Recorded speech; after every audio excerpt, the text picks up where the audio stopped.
दोस्तों ये कहानी है एक किंगडम की, एक ऐसे राज्य की जहाँ हर 5 साल में एक राजा को बदला जाता था। दोस्तों जब भी किसी राजा के 5 साल पूरे होने वाले होते थे तब उसको भेज दिया जाता था एक ऐसे जंगल में जहाँ पर उसको खाने के पीने के लिए कुछ भी नहीं होता था और जहाँ पर बहुत जंगली जानवर होते थे, वही उसको खा लेते थे। मतलब कि वो जंगली प्राणी उसको खा जाते थे।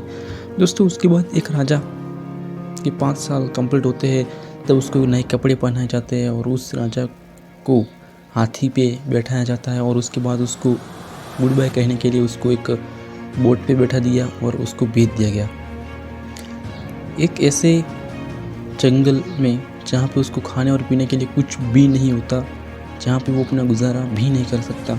जैसे ही उस राजा को भेज दिया जाता था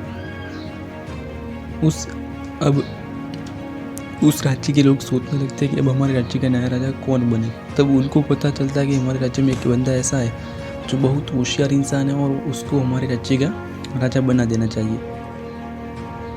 जैसे ही राज्य के सभी लोग उसके पास चले जाते हैं और उस बंदे को रिक्वेस्ट करते हैं कि क्या आप हमारे राज्य के नए राजा बनेंगे, तब वह बंदा मना कर देता है क्योंकि को सारी बातें बताई जाती है कि जब भी हमारे राज्य में किसी राजा के 5 साल पूरे होते हैं तो उस राजा को ऐसी जगह पर भेज दिया जाता है जहाँ पर उस राजा को जानवर ही खा लेते हैं और वहाँ पर जीवन नहीं है।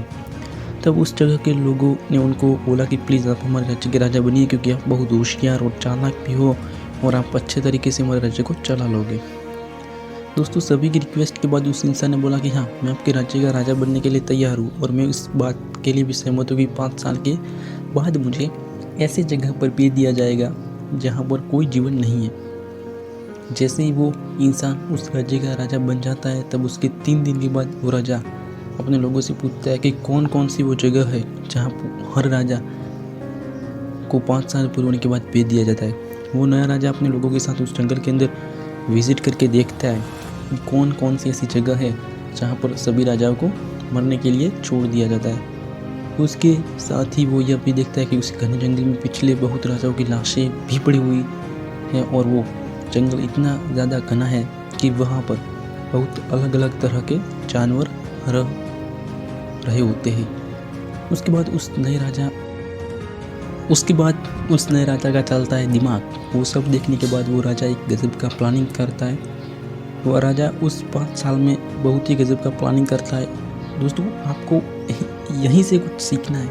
जब राजा देखता है कि ये बहुत ही ज़्यादा घना जंगल है और वहाँ बहुत जंगली जानवर है और मेरे 5 साल पूरे होने जाने के बाद मुझे इस जंगल में तो कतई नहीं आना है और इसके लिए मुझे कुछ करना होगा, ऐसा राजा सोचता है। उसके बाद राजा अपना दिमाग चलाता है। राजा पहले ही साल में उस जंगल के सारे पेड़ों और पौधों को कटवाता है और राजा ने वो सारी चीज़ें वहाँ से हटवा दी जिससे वो जंगल इतना घना लग रहा था और वहाँ के सारे जानवरों को भी वहाँ से हटवा दिया। दोस्तों राजा ने दूसरे साल में उस पर और काम किया और उस जगह को ऐसा बनवा दिया जिससे वो जंगल ना लगे। दोस्तों तीसरे साल में वहाँ पर एग्रीकल्चर का काम चला है और चौथे साल में वहाँ पर काफ़ी सारी बिल्डिंग कॉम्प्लेक्स और रोड बनने भी शुरू हुए। उसी के साथ ही वहाँ पे लोगों ने काफ़ी सारे घर बनाने भी शुरू कर दिए थे। 5वें साल में तो वहाँ पर लोगों का रहने का भी इंतज़ाम कर दिया। इन 5 सालों में ये सारी चीज़ें करने के साथ ही राजा अपनी सेविंग भी कर रहा था क्योंकि सेविंग ज़रूरी होती है वहाँ पे रहने के लिए। दोस्तों राजा बहुत कम खर्च करता था और सेविंग्स भी बहुत ज़्यादा करता था ताकि वो पैसे खर्च कर पाए अपनी उस जगह पर जिसे वो 5 साल से तैयार कर रहा है। दोस्तों उसके बाद जैसे ही उस राजा के 5 साल पूरे होने वाले थे वो अपने राज्य के लोगों को बोलता है कि मेरे 5 साल कंप्लीट होने वाले हैं और मुझे मेरे उस जगह पर भेज दीजिए जहाँ पर आप मुझे 5 साल बाद भेज देने वाले थे। तब उस राज्य के लोग बोलते कि अभी आपके 5 साल पूरे नहीं हुए और अभी आपके 5 साल पूरे होने में पूरे 10 दिन बाकी। राजा को बहुत एक्साइटमेंट हो रही थी क्योंकि राजा को अपनी उस जगह भेज देने वाले थे जहाँ पर उसने अपनी खाने पीने और रहने की तैयारी पिछले 5 साल से पहले से ही करवा रखी थी। दोस्तों जैसे ही उस राजा के 5 साल पूरी तरह से कंप्लीट हो जाते हैं तो उस राजा को भी नए कपड़े पहनाए जाते हैं और उसको भी गुड बाय करने के लिए एक हाथी पर बैठाया गया। लेकिन उस राज्य के लोगों ने देखा कि राजा तब भी हंस रहा है।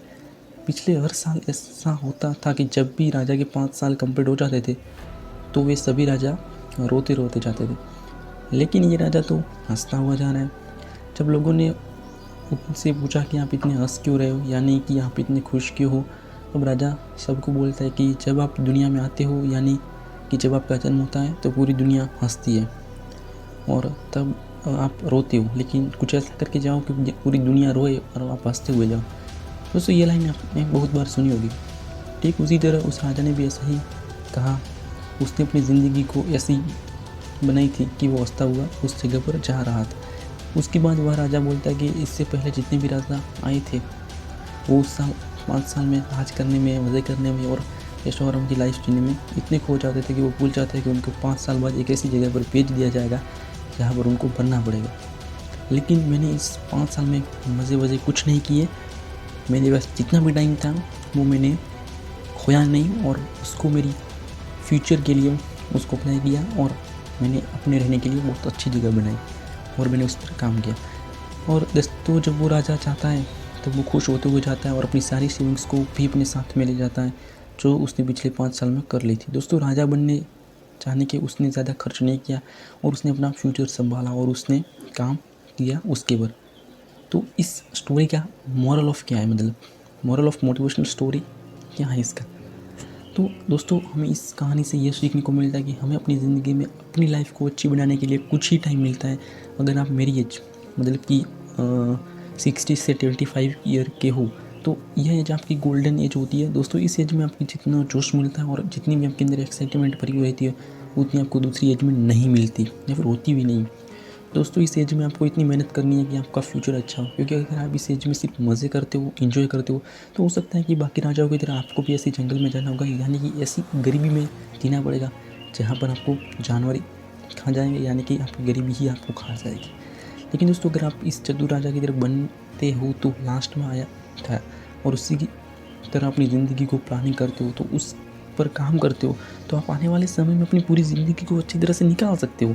बिल्कुल उस राजा की तरह जिसने अपने लिए उस जंगल को पूरी तरह कटवा कर उस जंगल के बजाय एक किंगडम बना दिया था, एक पूरा अलग सा राज्य बनवा दिया था। दोस्तों क्या आप अपनी ज़िंदगी का राज्य बना रहे हो या फिर आप अपनी ज़िंदगी के राज्य को सिर्फ जंगल ही जंगल बनाकर रख रहे हो? अगर आपको ये कहानी अच्छी लगी तो अपने सच्चे दोस्त के साथ इसको शेयर ज़रूर कीजिएगा।